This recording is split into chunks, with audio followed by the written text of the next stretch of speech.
Assalamu alaikum wa rahmatullahi wa barakatuh, my dear brothers, sisters, viewers and friends of Iqra TV. Welcome back to the second part of my program, Real Talk. Today we're talking about the by-election that is coming up in Rochdale, which is being followed by many people, not just in this country, but across the world as well. Because this election, particularly for the Labour Party, is going to be absolutely vital and important.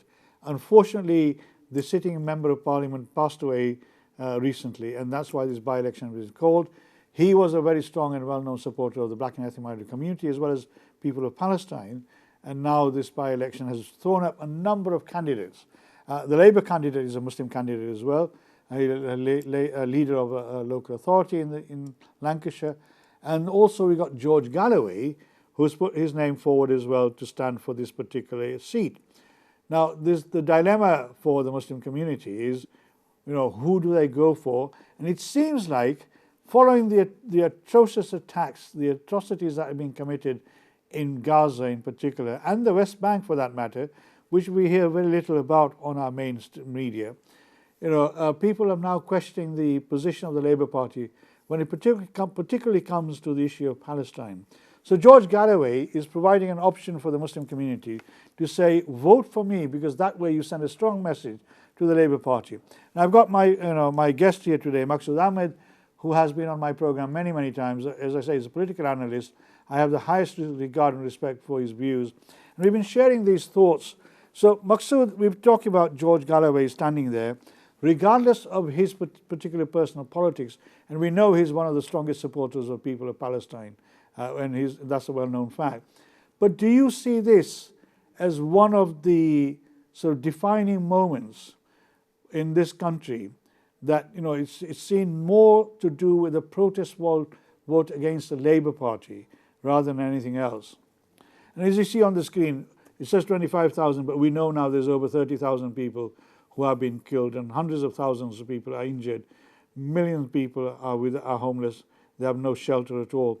So Maqsood, how do you sort of see that at the moment? Oh, so we've lost Maqsood for a while. I'm not sure why.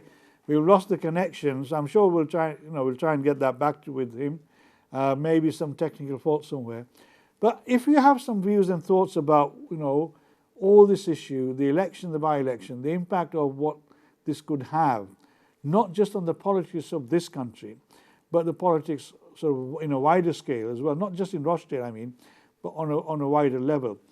Is this going to be the test to see how the Muslim community sort of votes in light of what the Labour Party has been doing over the last 4 or 5 months since the attack on Israel, in Israel by Hamas on the 7th of October? Now, as I've said, we've condemned those attacks. It's not in Islam. We don't believe that was right. It was correct. And, the judgment day, the people who've done this will be asked to answer for their actions. But in response, what Israel has done has been described as a genocide. It is atrocious in many respects, including my own, that the response is disproportionate. It has murdered and killed 30,000 innocent victims, women and children and the elderly. Thousands of people have been displaced, and thousands of people are injured. And we know that the situation in Gaza at this moment in time is probably, as described by the United Nations, is one of the most dire inhumane situations that we can ever imagine. So if you have some thoughts on that, please ring in 01274 214 299, because this is going to have a major impact on the politics of this country. I go around the country and I talk to people, and everybody who used to be strong Labour supporters, young and old, are now saying that we cannot recognize ourselves with this Labour Party. We cannot associate ourselves with this Labour Party. And I know for a fact that in many towns and cities that there are already initiatives taking place to try and find independent candidates to fight at the local election so that they can oust the existing Labour Party members who sit in council, local authorities, either Labour councillors, mainly Labour councillors, because they feel, we had a young person here a couple of weeks ago who was saying that he's fed up of his Labour councillor because he feels that Labour councillor, in his words, were absolutely useless and they were not fit to be elected members in the local authority, and he wants to change all that. It was nothing, not just to do with Palestine, but as Maqsood says, it's about the wider deprivation within the community that he is looking to stand for. So these are some of the issues that affect our community. Now, in these conversations, these discussions, these sort of initiatives and sort of engagement activities are taking place throughout the land as far as I'm aware of.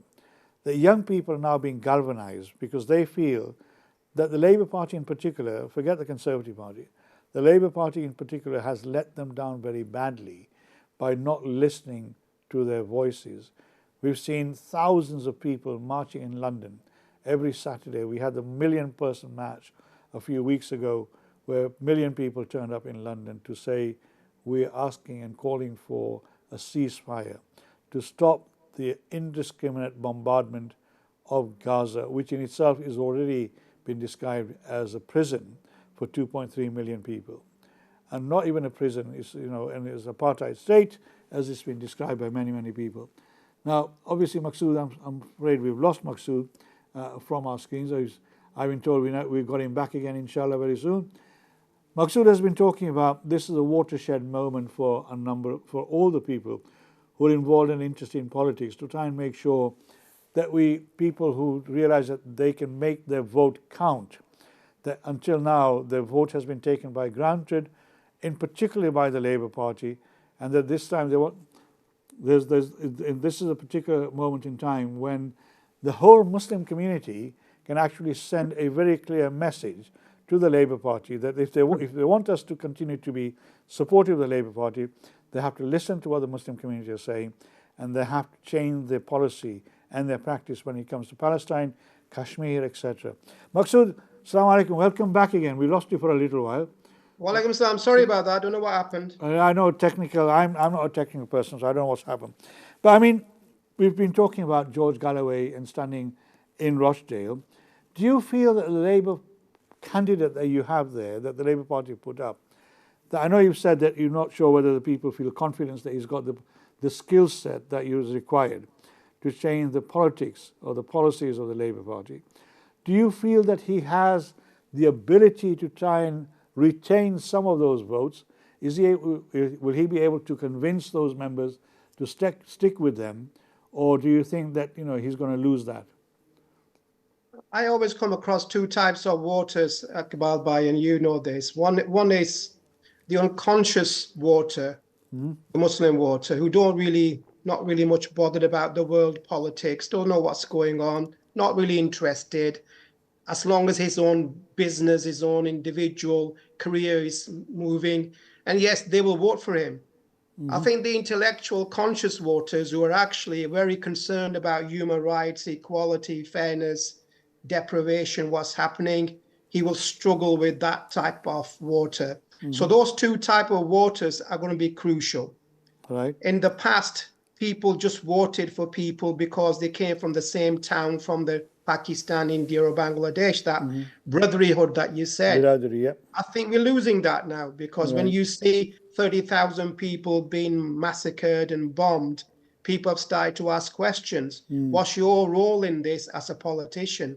So the issue isn't Azhar Ali. Azhar Ali, I'm sure he's a nice guy. I don't know him personally. He doesn't live in Rochdale. He's from outside coming in like George is. I'm sure he's a nice guy. I'm sure he's passionate about fairness and equality, but that's not enough.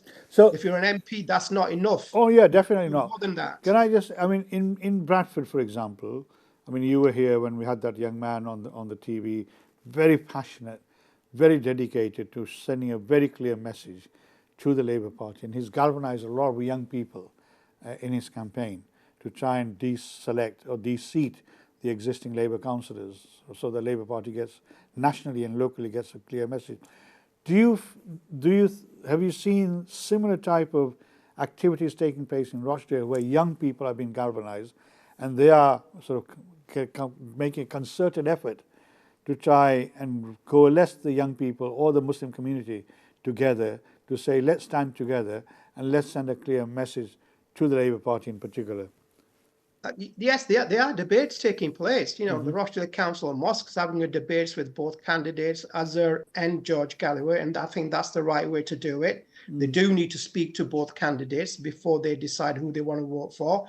Young people got their own views in a sense on it, but Palestine is playing a very important part. You know, whoever it was, if it wasn't Azhar earlier, if they had a white and non-Asian person put forward, it would be exactly the same. So Right. the issue isn't about being a Muslim. The reason why we used to vote for Muslims is because we felt that they would understand us better. The policies would be better because they're part of that sort of faith or part of that racial group or background. They have the similar experiences. But over the 40 years, we have seen that actually that's not been the case. The case hasn't been, we put a brown face in or a black face in, and then actually nothing ever changes. How many And that's Muslim the challenge. how many Muslim councillors do you have on Rochdale Council? We have 14 councillors 14 here. Muslim councillors. Yeah, Wow, that's quite a large contingent.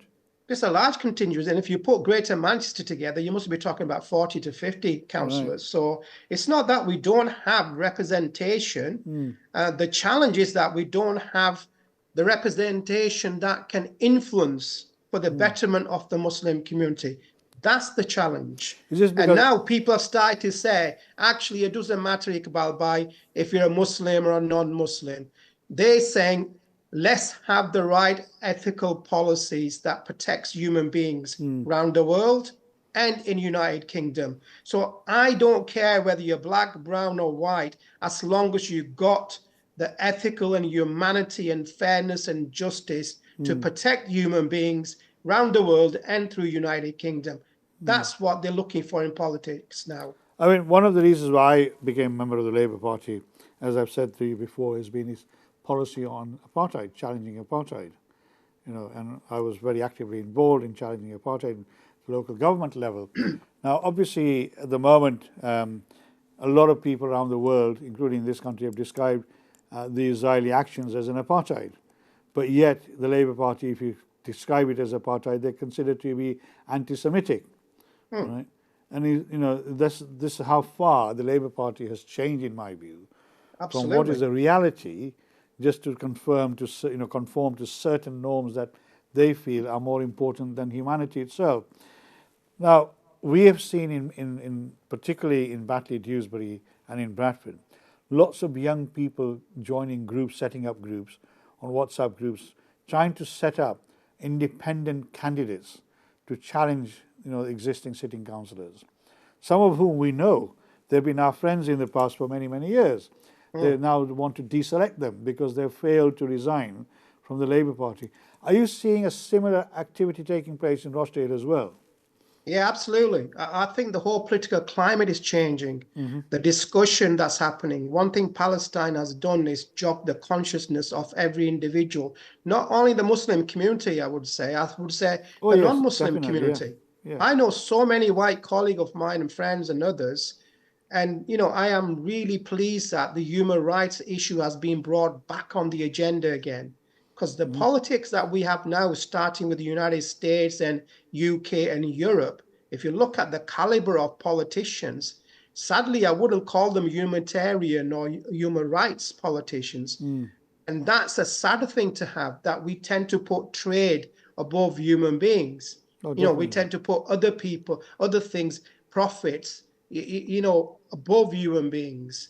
And to me, the whole population is starting to look at and question not just our own MPs who are Muslim MPs, but also other MPs to say, for example, how can you as a politician not vote for a ceasefire? Exactly. It's just unbelievable, absolutely unbelievable. They are human beings who do not want a ceasefire. They want to continue the bombing of nearly 2.3 million people. Unbelievable. Oh, yes. Not only that, they are now also saying no food can go in, no water can go in. It just amazes me how politicians can sit there and say, we want people to be starved. We want people to be bombed. And that's what I'm saying. The intellectual conscious individuals have started to say, enough is enough. We just can't continue like this. The unconscious people who don't really give a damn about human beings, they don't really care what's happening in London, never mind in Palestine. And we do have a lot of those people, Iqbal Bhai, are you with me? They're more worried about their petrol rises than 30,000 people being bombed in Palestine. Those people will always vote for people they want to vote for. Oh yeah, and there's nothing wrong with that at all. People, but it's what policies that they are pursuing that should determine whether you vote for them or not. At the moment, unfortunately, what we're saying in some cases is that our community, regardless what the party politics and policies are, they will blindly vote for them. And this is where the new narrative is now emerging, developing, where young people are saying, not in my name. Right? No, but there is something wrong with saying, for example, I want to live a luxury life, but I don't care about the 30,000 people. There's a genocide taking place. Exactly. I don't agree with that. I'm saying, hang on a minute. I'm not saying that. I rather my petrol goes up, but we have a fair and just world where people are treated as humane and are treated as human beings. Yeah, definitely. What I'm saying is that there are some, like you say, some people who are happy and content with themselves. Right? It's not me, Jack, right? And that's the old sort of term that comes to mind. But I mean, can I come back? I mean, obviously, over the past sort of 60 years or so, the majority of Muslim religious institutions, the mosque and the madrasas, have always had this no political engagement policy, where we want to stay out of the politics in our community. We leave that to others, right? Do you feel that in the current climate, after this discussion about what's happening in Palestine, the butchering of 30,000 people, basically, there's a sea change taking place there? Because I've seen some of that happen in my community and where I'm sitting. Because for all these years, they steadfastly refuse to make any political statements in the mosques, for example. I'm just wondering whether, because my community is mainly Indian, a very strong conservative community. Yours is mainly Pakistani, I think, right? Yeah. Have you seen any change in that stance that the mosques have been taking? There has been a change, right, but I would say there has to be more of a change. You can't divorce the politics from equality, fairness, and human rights and challenging injustice. It has to go in hand. Right. Whereas our community has always been told, don't get involved in politics, stay out of politics. Yes. Whereas the other communities are actually very actively involved in politics. They're very actively involved in policy. They're very actively involved in the media. We are the only community that don't get involved in the media. We don't get involved in policy. We don't get involved in politics. And then we wonder why we are treated like second-class citizens, Iqbal Bhai. My advice to my own community is, please get involved in the politics peacefully. You don't have to do it aggressively. Just peacefully get involved in politics, understand politics, because if you can understand politics, you will understand policy, because it's politics that actually influence the policy. And understand the media. Get involved in BBC, get involved in Sky, get involved in all the mainstream media. If you really want to have a voice, then you have to get involved. I mean, that actually sort of sums up what I was going to say at the end, to say, look, without engagement across all these levels, we're not going to get anywhere fast in this country. And therefore, it's, what Maqsood has said is absolutely spot on. Maqsood, I'm sure you'll be watching over the next few weeks. When is the actual election taking place, by the way? On the 29th. By-election is on the 29th of this month. Yeah. I think what we'll do is we'll come back to this 1 week before and 1 week after to see what the outcome has been and what the implications of the outcome will be, and what that might bode for the local elections which are coming up in May, and then the national election, the general election, which will be coming up in sort of the autumn time. Maqsood, thank you very much for joining me. Thank you for giving your time as usual. Your points and your comments and your advice and your guidance, I'm sure our viewers will have resonated with that, and we will probably inspire, no doubt they'll inspire them as well into thinking differently if they've not already thought of some of the issues that you've raised. The decision of where our country goes, and particularly how our politics is shaped over the next few years, lies in the hands of the Muslim community, as Maqsood has said.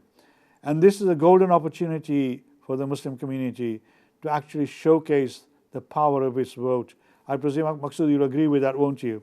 Absolutely. Yeah. Absolutely, Iqbal bhai. And therefore, we need to make sure that we take the appropriate action, listen to all the candidates, hear to what they're saying, but also blindly not follow and vote for them, but make an informed judgment. Maqsood, thank you very much. May Allah bless you.